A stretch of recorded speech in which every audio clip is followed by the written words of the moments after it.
السلام علیکم. زه غفران الله یم او دا وخت تاسو د یو اهم خبر نه خبرو چې په کرغستان کې د پاکستانی زده کوونکو سره چې کم ناروا سلوک روان دی او مسلسل هغوی د تشدد نشانه جوړیږي. په دغه کې څه زده کوونکي چې دی هغه شهیدان شوي هم دي، څه پکې په هسپتال کې په انتهایی نازک حالات کې چې دی هغه هم پراته دي. د دې سره سره د څو خویندو میندو زموږ چې دی هغه عزتونه هم لوټ شوي دي. انتهایی افسوسناک صورتحال دی. یو پاکستانی د سوات سره تعلق لرونکي په کرغستان کې تعلیم حاصلونکي زده کوونکي دا وخت زموږ سره موجود دی. ابرار خان، څه صورتحال دی؟ لږ رڼا پې واچوئ. تر اوسه پورې څه داسې صورتحال روان دی؟ څنګه تشدد په تاسو باندې کیږي او حکومتي به کې بیا څه غړو څه خپل کردار هم لوبولی دی یا نه دی؟ السلام علیکم بھائی جان، څنګه تاسو خیر؟ بھائی جان دلته مونږ کرغستان کې ورکران سټوډنټان چې ګنده پاکستانیان د پاتې کېږو په کرغستان کې بشکیک سیټي کې. دلته د یو ورځ مخکې چې ګنده دلته مصریان له کونسل د کرغستان خپل راغلو راغو جنگونه کړو. د هغې د وجې چې ګنده اوس دلته پاکستاني چې ګنده په روډ باندې ني وایي پر لاره کې ني وایي جمعات نه پرېږدي. د دې نه علاوه چې ګنده هسټل چې ګنده په هغې باندې ځای په ځای حمله کوي. بېګا مونږ 3 بجې زه ودوم او دلته زموږ په هسټل باندې راغلو. تقریبا د 100 نه سیوا کسانو راغلو. زموږ دروازې مونږ لټ کړلې وې، دروازې راپسې ماتې کړې.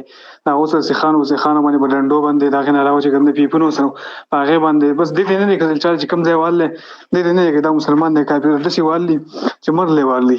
دې نه علاوه چې کوم دی دلته موبایل بټرۍ چې چا پاسپورټ یې وړلی، چا نه موبایل وړلی، چا لیپټاپ یې وړلی، سامان ته یې نه دی کتلی، مسلمان ته یې نه دی هېڅ دغه ته یې نه دی کتلی. بلکل چې څوک هم مخې له ورغلی پاکستاني هغه یې وال دي. زموږ په اصل کې چې کوم دی 6 کسان داسې دي چې هغه بلکل لږ ډېر زیات زخمي دي.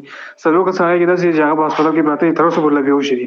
بېګا د 3 بجو نه واله 3 ډېم پر بېهوشي دي، هغه په هوش کې نه دي راغلي. دلته کوم کسان چې راغلي څه کسان بهر ته وتښتېدو، هغه بهر یې رانیولي وو. بهر هم کسان راغلي وو. دلته 10 کمرې د هسټل کې ټولې مکمل کمرې چې کوم دي هغې ماتې کړلې، شیشې ماتې کړلې، هر څه یې کړلي. د دې وجې چې کوم دی اوس ډېر زیات او بېګانه پکې 2 تنه پکې مړه شو، په وهلو یې مړه کړلو 2 تنه. دې هاسټل ته نه ګوري چې دا د جنکو هاسټل دی، د هلکانو هاسټل دی. د جنکو په هاسټل هم ورځي، د هلکانو په هاسټل هم ورځي او ټوټل ګروپ دغه شان یو ځای شوی دی او یو هاسټل یې پرې نه ښود. د بېګانه نه موږ خوب کړی دی، هېڅ هم نه دی کړی او بس دا ټول خلک ګرځي او په هاسټلو باندې دا چاپې لګوي او دروازې ماتوي او دننه راننوځي او دا خلک وهي. د چا سره سیخان دي، د چا سره څه، د چا سره څه او بس دا اوزار یې راوړي دي او چاته پکې داسې نه ګوري چې کوم ځای وله ووهو.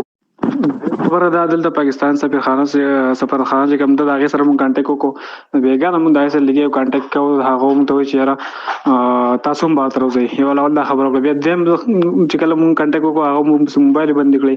موبایل یې بندې کړئ. کوم نمبر چې اوس په فیسبوک باندې شیر شوي دي هغه نمبر هم بندې دي، هغه باندې هم کال نه کېږي. دې نه علاوه مونږ د پاکستان د هر جیو نیوز چې کوم دی د هغې سره ایډوایس شو، د سبا شو، د ټولو سره مونږ خبرې وکړې، ټول سره مونږ میسیجونه وکړل. یو کس هم کال نه اټینډ کوي، یو کس هم چې کوم دی ویډیوګان نه سینډ کوي. هېڅ یو کس یو د اداره مونږ داسې نه پرېښه چې هغې ته مونږ کانټیکټ نه دی کړی. دلته بېګا پولیس رالو، پولیسو ته مونږ ته تاسو هغه وویل هغه په خپله بدله اخلي.